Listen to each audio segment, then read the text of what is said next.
Hello. Welcome everyone to the With Secure Supply Chain webinar series. My name is Suki Ng. I'm the solution consultant at WithSecure. Digital supply chain threats are high on the security agenda in 2022. And based on Salesforce research, the third-party security management is a top concern for IT leaders this year. We are honored to have three experts discuss this topic with us today. So first, we have Antti Tomi, who is the principal security consultant based in Tokyo. Antti's focus area include vulnerability testing in complex and challenging environments. Welcome. Hello, everyone. Nice to meet you. And then we have Dimitri Victorov, Head of Product and Technology Cloud Protection, who based in Finland.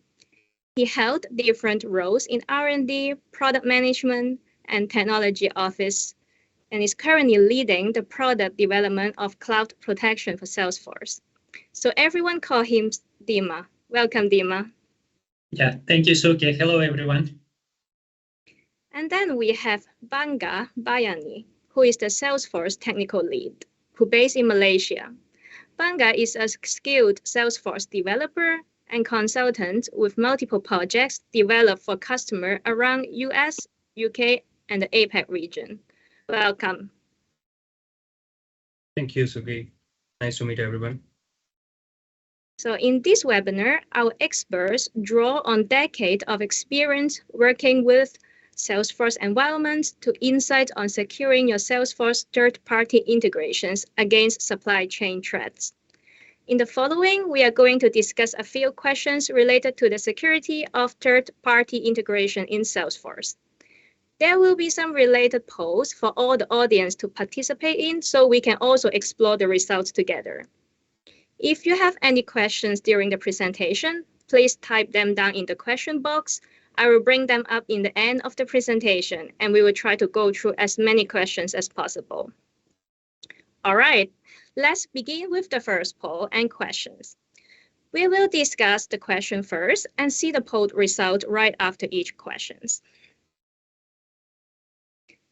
So the first question will be, we will move to the discussion questions. What does a supply chain mean to you? And how does the supply chain differ if you are using Salesforce? Maybe let's have Dima to start with. Yeah, thank you, Suki. It's a very good question. And digital supply chain threats is really big, if not the biggest concern for the organizations. It's been in the news for apparently last 2 years. And according to the ENISA threat landscape for supply chain attack report published at least not a longer while, it is estimated that more than 60% of those attacks exploited vulnerabilities in the third-party suppliers code. Unfortunately, cloud platforms and applications such as Salesforce are not really immune to these threats. Salesforce even at least admitted that they also investigated those vulnerabilities related to the Log4j. Obviously, cloud service providers like Salesforce and others, they do a great job to keep their infrastructure and software secure. However, the third-party security management is one of those shared cloud security responsibilities which are divided between the customer and the cloud platform. So the customers themselves, they need to make sure that they verify their supply chain and they make sure that the supply chain is secure. So those organizations, especially who are building their own services or customizing workflows with the third-party integrations or code coming from other suppliers. So the digital supply chain can be actually quite long. And if suppliers are using code and tools from other suppliers, that actually creates the problem even bigger. So which means that the security in general will be as strong as the weakest point in the chain.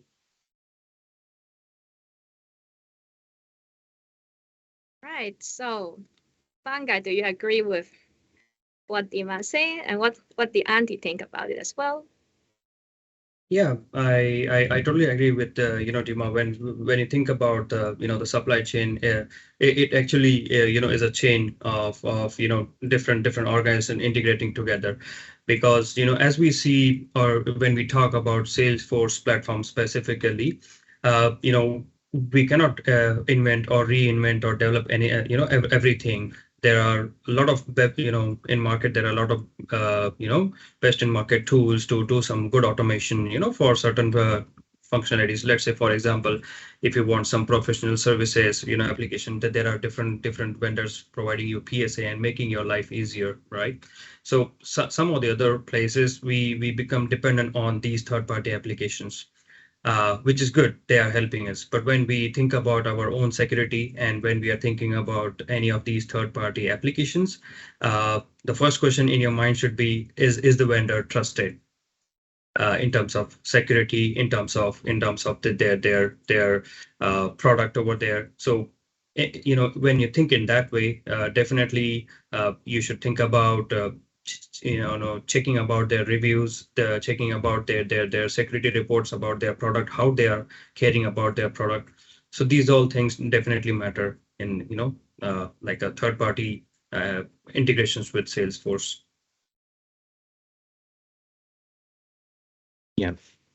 So I guess I'll continue from there. I definitely agree with what Pankaj and Dima are saying, but from my point of view, being a security consultant who kind of evaluates and tests the security of our client solutions, what we often get asked is to like, okay, can you evaluate how big of a risk are like third parties to our environment?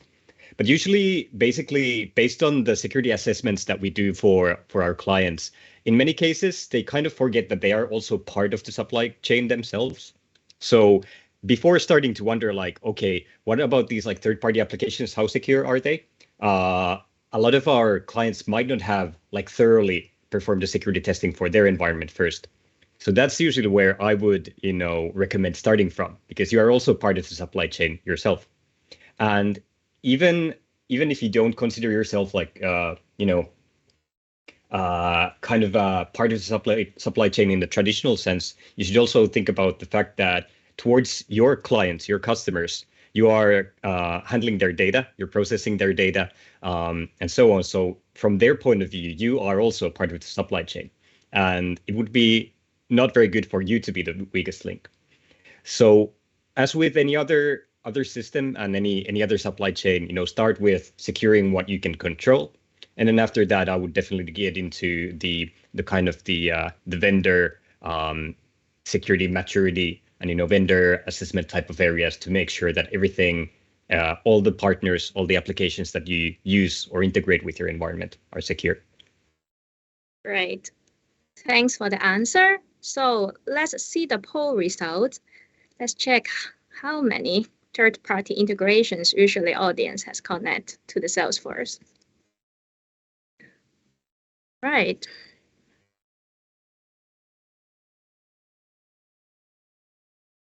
Wow, so like most of the people, actually half of the people, they don't know, but another majority is 3 to 10. So it's actually pretty much of the third-party integrations, I would say. So what do you think about this, Antti? So yeah, within the environments that I've encountered personally, the environments and organizations that our customer use, it's very common to often have at least 1 or 2 or 3 internal integrations. So you would have something like single sign-on, hopefully available, something like Active Directory or Azure AD. You would often have integrations with data analytics platforms, and then also sometimes custom integrations for other like internal components. But in addition to that, what I personally have seen a lot is that there are also loads of connected apps in use, and not all of them might have been thoroughly vetted. And what's also reasonably common is that there are some kind of integrations, let's say Outlook integrations or Gmail integrations that are enabled, even though they are not necessarily in use.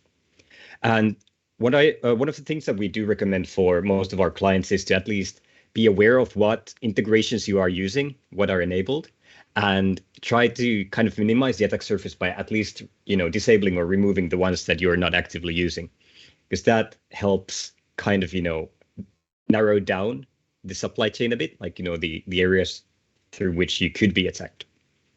That's what I usually see. But what about you guys, Timo and Pankaj? Yeah, the results are actually quite interesting, especially that more than half of respondents, or at least I don't know how many, at least really answered that poll, but 50% or more than 50% answered I don't know. And that might actually illustrate the problem that you don't know whether you have the supply chain or if you have, so you probably don't even understand how long it is. So this is what I'm at least surprised with the results. I'm not surprised that, yes, quite many have actually even way more than 10, which is actually for very big Salesforce environment is the case. But I would rather even try to dig deeper, at least for those respondents who said that I don't know. This is definitely the first step to evaluate your environment and make sure that you really actually see who is actually connected to your precious data. Yeah, really agree. Very interesting results. So let's move to the next questions. Maybe we release the next poll first. Oh, did Pankaj have any comments on the previous question though? What's your view on the amount of integrations that you usually see? Yeah, well, I can relate my past experience with the majority of answer that I don't know. It happens quite common, based on where you are involved in the project or where you are involved in your company. It depends. But at the same time, it's important to have those all things documented somewhere, so that if this kind of question is raised, let's say the people who have answered this question, they might go back and maybe in the higher hierarchy, they might ask this, do we have answer for this? They should be able to share this documentation, because it's important to know what our organization is interacting with. Again, coming back to the point of security, you never know from where the threat could hit you. Yeah. And to be honest, I do agree in the sense that if I were asked okay, how many integrations do you have, you would have to first define integration first. Are we talking about SSO? Are we talking about built-in integrations? Are we talking about custom Apex classes? Are we talking about all of that? So definitely it is also a very a question that where you are very likely to say I'm not quite sure. Definitely agree with what you said there, Pankaj. Interesting. So let's see the second questions. So how do you see the attack surface in Salesforce deployment, and what should you be looking at? Maybe Pankaj can share some opinion as a Salesforce developer. Yeah, I mean, when you think about Salesforce development and deployments, or maybe when you think of just a Salesforce thing, it's not just a software.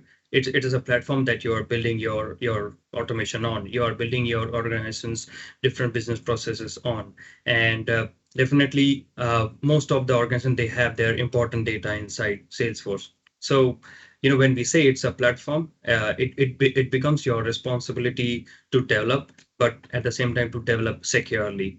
So if it is not developed, with the security mindset, while developing, you might be opening a lot of smaller loopholes. You might be leaving security gaps there. So eventually, the more you develop, the more you have surface to be vulnerable for any attack. Right. So what does Antti think? Any intake on these questions? So to basically regarding the attack surface, there from a general security testers or security consultants point of view, when you have a cloud platform, whether it be AWS, Azure, Salesforce, or whatever it is, basically you have both the platform level features and functionalities, and then you have everything that's custom on top of it. And the way I would start to kind of peel the onion is that first, the most important layer is the outer layer, the internet-facing parts. And when it's a cloud-based platform such as Salesforce, there are parts of the Salesforce platform itself that are, you basically cannot restrict thoroughly, at least. And then anything that is facing the internet, let's say your especially your Experience Cloud sites, any integrations that are basically available through the internet. But also, if you look at just the login pages, then one of the common things that we suggest to our clients is to, at least for the administrator profiles, please set some IP address restrictions so that you require at least administrator profiles to log in through their corporate VPN or some similar solution. Kind of, the internet layer is definitely very important. Other than that, depending quite a bit on the organization, we often kind of also suggest at least somewhat thinking about how to organize all the sharing rules in your organization, which kinds of permissions to grant to each user profile or user persona. Because let's say if a user's account does get cracked, someone uses the same password for an external service, and that turns out that those credentials also work for the Salesforce environment, then what all data are those people able to access? Like, is it the whole organization, regardless of the country, regardless of the region, regardless of the business unit, or is it at least mostly locked down so that you can kind of contain the attack, and so on? So going back to the question of how do I see the attack surface in Salesforce deployments? Well, basically locking down all the internet-facing features, falling back to secure defaults is very important. And of course, if you compare to something like AWS, which is completely infrastructure as a service, and of course this kind of a PaaS platform is slightly smaller from an attack surface point of view, but equally important. Wow, good to know. Thank you so much for the answers. And maybe Dima can also share a bit based on the Salesforce product knowledge. I know that you are actually leading the cloud protection for Salesforce. So what do you see that attack surface on Salesforce related to the product?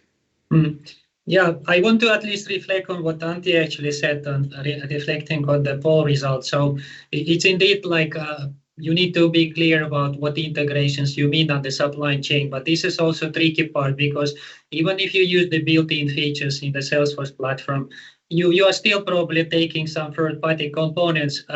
As an example, which might be actually interesting for Salesforce developers, Salesforce introduced the feature probably not a long while called Salesforce Functions, which actually lets you to extend the platform with custom elastically scalable business logic, which would be similar to maybe like AWS or Azure capability. So you implement the function and it will run, but it will not run within the Salesforce platform, but it would be apparently run in the other cloud environment. But the thing is that when you implement that function, you will actually use the programming language such as Java or JavaScript.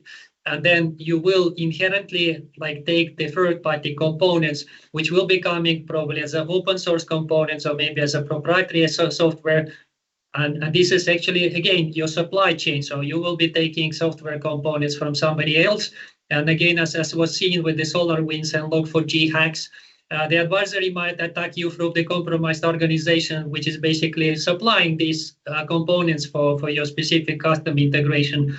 Needless to say that, of course, you can customize a Salesforce platform by installing applications from AppExchange. You can use open source components in the community portals. You can use even DevOps tools, which are actually also connecting to your Salesforce organization, some DevOps tools based on the other software and tools. So again, you might actually get pretty long supply chain, and you really need to assess everything interconnected, and then even further dependencies in the tools that are connected to the Salesforce environment. And then, like I said, that if you don't even use the third party or external systems, even using the internal Salesforce capabilities will expose you also to the supply chain. Thanks. I would like to highlight that there's a very good comment over here in the chat that it's not only the integrations and apps, it's also the human factor by Salvatore Saia. So that's a very good point. And I guess, Dima, I assume you might have something to comment on that regarding the attack surface from the users and the human factor, considering what you're working on. Yes, absolutely. Recently, at least, reading some nice, interesting recommendation in the supply chain attack. I remember NSA actually published a good recommendation for the organizations building software solutions, and they actually coined this term called compromised engineers. or compromised DevOps engineers, which means that you might actually, like engineer has a human being who might be actually compromised either through the account compromised, or maybe that engineer might be actually disgruntled employee who is just like planning the revenge. And then obviously quite often the developers or engineers, they have privileged kind of access to your cloud environments. And that actually exposes you also to a risk that the engineer will run either vulnerable or malicious application, and that application will spread the malware through your cloud environment. Wow, it seems to be such a risk. So let's check the poll result and we can also discuss from there. Right. So actually, most of the audience have both internal and external parties to maintain their Salesforce organizations. So, Bangai, what do you think about this? Because I know you are also your daily job, maybe also maintaining different Salesforce organization or developing a project on it. What do you think about these results? Yeah, I mean, the result looks like, quite relevant to today's way of working. Most of the companies, they have these kind of mixed teams. Like the in-house team is basically to support and also be ready for some smaller things. But when they talk about something important to develop and maybe like a small quick project, hiring and those kind of things, making a team and onboarding them is a long task. So the easier way is to have some external people to help on. And maybe as the Salesforce platform is growing, there is demand for skilled things on each different aspects of cloud, and then you will more trust the skilled person to do the job. And if we think about this thing that when we have both of people, both side of people working inside and the external, you should also at the same time think about would it be something to think about securing your organization, because every different developer, they have different style of working, the different mindset of developing things. But how you can make sure that the development your development on your Salesforce platform is secured. You should have certain kind of policies around your development process, so that you have some good review process around the development that is being done in both the teams, in-house and also externally. And ideally, they should share the information of what they are developing and in which way.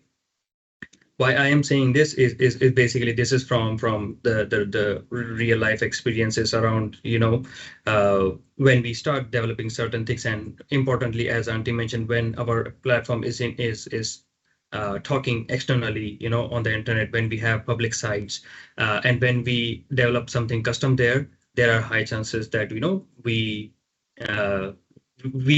become vulnerable over there. So it is important to place the policies in the right way to handle both teams. Great. Thanks, Banga. Considering time, we will need to move to the next questions. So we can also release the poetry at the same time. So the next question will be, how much should you trust the cloud platform? So Antti, based on your consulting experience, what do you think? How much you should trust? This is a very tricky discussion topic, and I will have to be careful about how I put my words. But basically, no matter what technology you choose, whether it's AWS, whether it's Azure, whether it's something non-cloud, whether it's Salesforce, you always do have to take into account the risk that, okay, there might be vulnerabilities on the vendor side. There might be vulnerabilities in the platform. That is always a possibility. And I think I would say that, you have to consider that a risk, and you have to be prepared for the risks of, it could be like a data breach, or it could be just an availability issue where, for example, some data is not available for a long while. So from a business point of view, you do need to take that into account.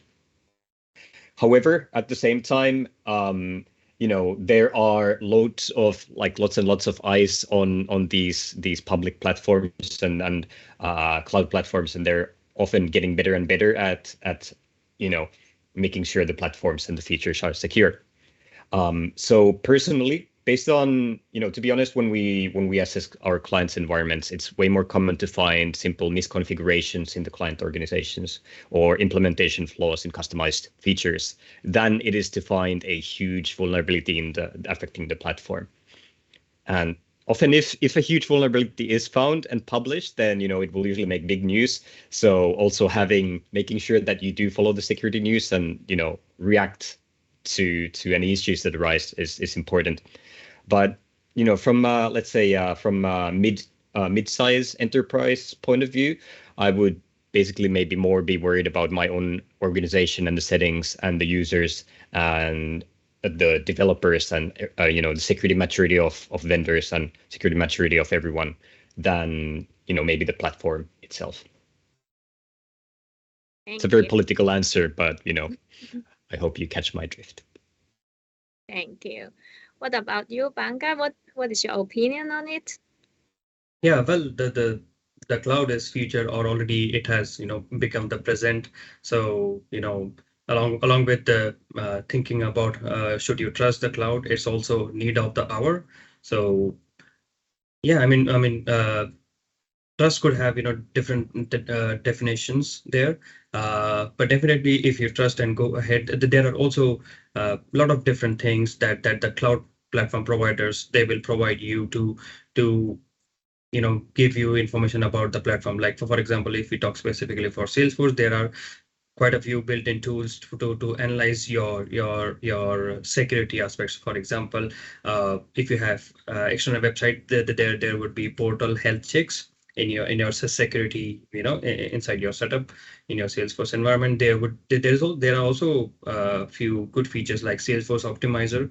They highlight you, if your custom development is going in a wrong direction, trying to hit a limit or trying to be vulnerable. So we can use these kind of tools inbuilt, and also at the same time we should maybe look for some external tools to gain more trust on the cloud platforms. Thank you. So Dima, do you have anything to add on? Yeah, well, basically I agree with Antti, because cloud platforms are inherently secure. Maybe in the beginning of this cloudification trend, we were a bit like doubtful and suspective about the cloud environments, whether they are secure.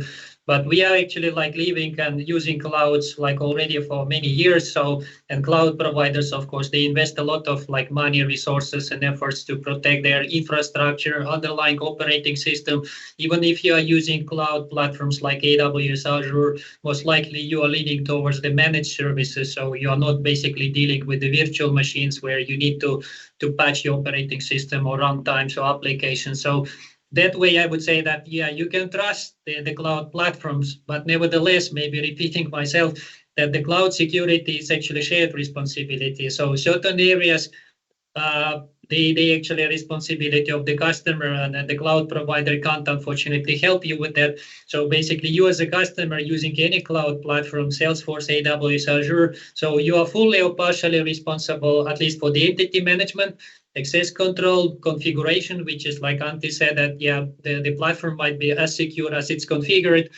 You definitely need to monitor your environment and also monitor at least what the vendor actually provides. Absolutely, if you're sharing the data through the cloud platform, you need to make sure that you have content security. And then again, if you are using some third-party software within the cloud, or you build your customization, then you need to make sure that your supply chain is actually like secure. And well, as a famous saying goes, trust but verify. So this goes pretty well with the supply chain. Right. Yeah, thank you. definitely. And one of the things that I wanted to add to what Dima was saying, that definitely, like, I think nowadays, maybe one of the biggest reasons for companies to choose not to use cloud-based platforms anymore would be basically, data residency. That this data needs to reside within EU, or this data absolutely needs to reside within Finland or within Japan or whatever your country is. And that is a very valid reason. But if you don't have that kind of reason behind there, then I think the next question that most companies would be asking is like, are we able to, better protect the whole environment, all the servers, patch everything, change all the hard drives and so on. So it comes back to this, the question of, which one is actually more reliable. Mm-hmm. So, but we do see the cloud environments getting more and more popular. So I think that's, that's the direction that most companies are going into.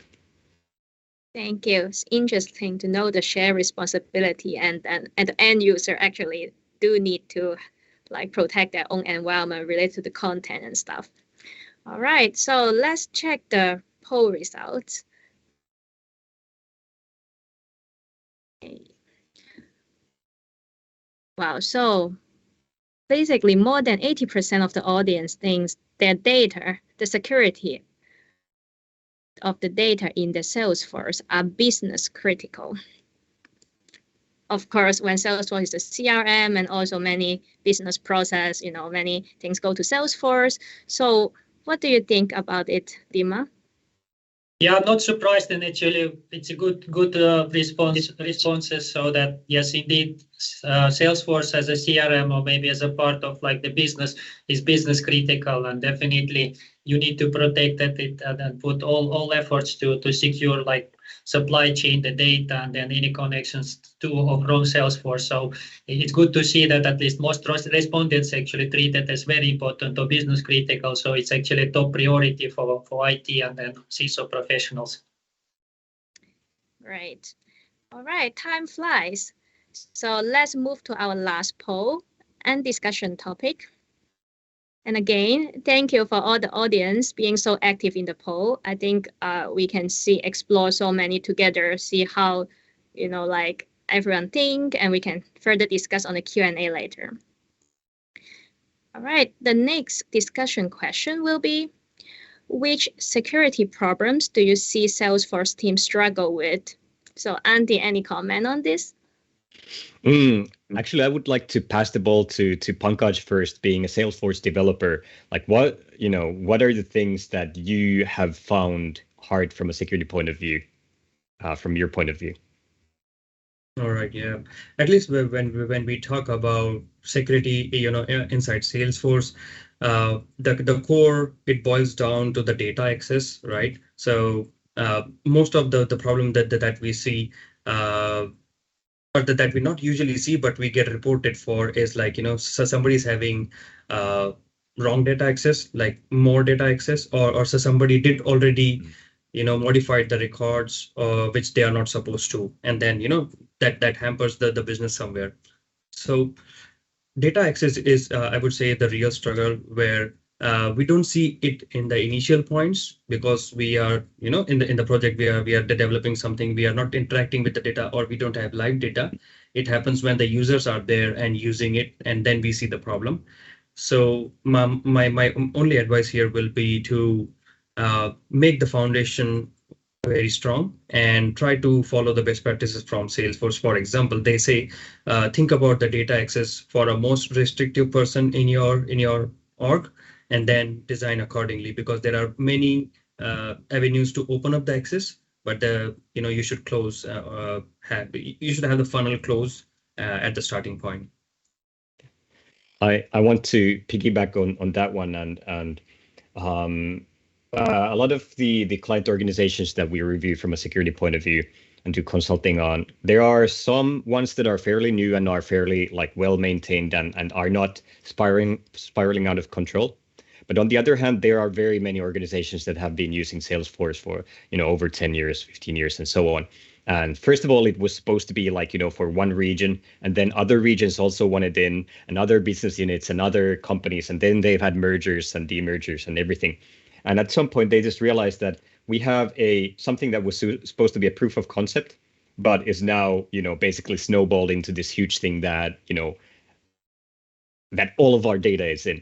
And nobody no longer knows what the sharing rules are, whether they're correct or not. So definitely that sounds like one of the big struggles that we've also heard from our clients.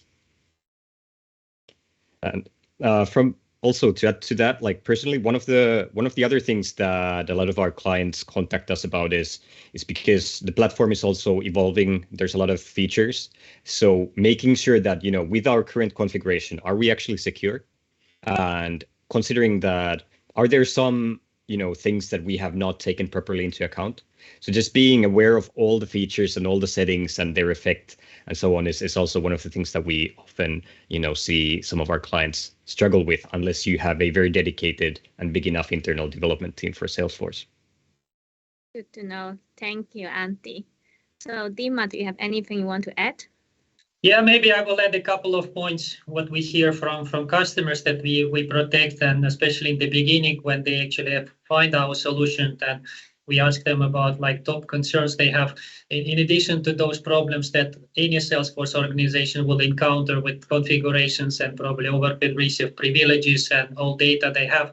On top of that, there are even like basic security problems that every organization is actually trying to handle on endpoint, on the gateway server level, and in the other clouds. It's actually about the data breaches, and then also protecting the environments from the malware, ransomware, and phishing. Salesforce, unfortunately, is not fully kind of closed environment. It's also open for different type of attacks. And then, of course, surprisingly, that quite many organizations are not aware that, of course, there is no like antivirus in Salesforce. So then when you actually like share structured or unstructured data, and especially with external parties, whether it would be your partners or customers, then you expose the risk that some malware, ransomware will be actually like spread through the Salesforce platform, which might actually damage your reputation as a vendor. And needless to say that customers are also aware of the problem with the security management of the third parties and vulnerabilities in those components or even in the platform. So those problems are, how to say, they are not unique. So they apply, of course, to any computer system. But when they actually go to the cloud, then it's actually about the scale, and that if there is a risk, and then if there is a vulnerability that can be exploited probably by really advanced attackers. So you probably are not dealing with like kiddies who were writing like very basic malware. So the attackers are definitely after the data. So they have really clear objectives and ambitions. And Salesforce platform might not be under attack as itself, but it might be actually a stepping stone, and then the attackers will be able at least to get into your organizations and then move forward to the other systems after the more valuable data. Yeah, thank you, Dima. Yeah, it's really So good. I guess like service, like customers using Service Cloud especially would get a lot of inquiries from customers, and you can't guarantee that all those inquiries are completely benign, right? Absolutely. Yeah. Because if you allow external users to connect and submit data to your Salesforce environment, whether it would be from email to case, web to case, or any other kind of channels that the Salesforce platform provides, what I would basically say it is, of course, not zero trust kind of concept, but basically external user can be anyone, including the bad actor. So you need to be ready for that. Yeah, it's really good you point out the external user, because Salesforce is not like a CRM, like internal anymore. It's like many automations, like from the public, B2B, B2C, or partners, community. So everything can pose a risk to the Salesforce organizations. Great. Maybe let's go to check the last poll results. Right. So we have nearly half of the audience. They think that they will only perform security review and testing when it is necessary. So Andy, I know that you have been testing a lot of different challenging environments. And what do you think about this result? Yeah, this very much aligns with what we are also seeing, when we talk with our clients. And one of the kind of the challenges that many organizations have is that somehow some organizations kind of see the Salesforce as more of a CRM thing and not necessarily an IT thing. And as such, it sometimes kind of, happens to go past the whole like security team or the security processes, because it's considered, it's a third-party platform, it's supposed to be secure, whereas it's not always the case. And basically the two most common things that our clients reach out to us asking for help is, first of all, like they've already had some kind of a security incident or some kind of a breach, and they would like to make sure that, okay, all of our settings secure, all of our sharing rules, all of our integrations, all of the custom sites that we developed.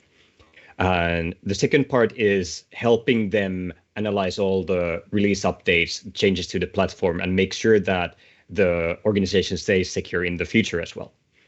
So I definitely am seeing companies going in the direction of doing testing when necessary or on a recurring basis, and that's very good, and I'm very happy about that, especially considering how most of you answered that all the information and data there is business critical.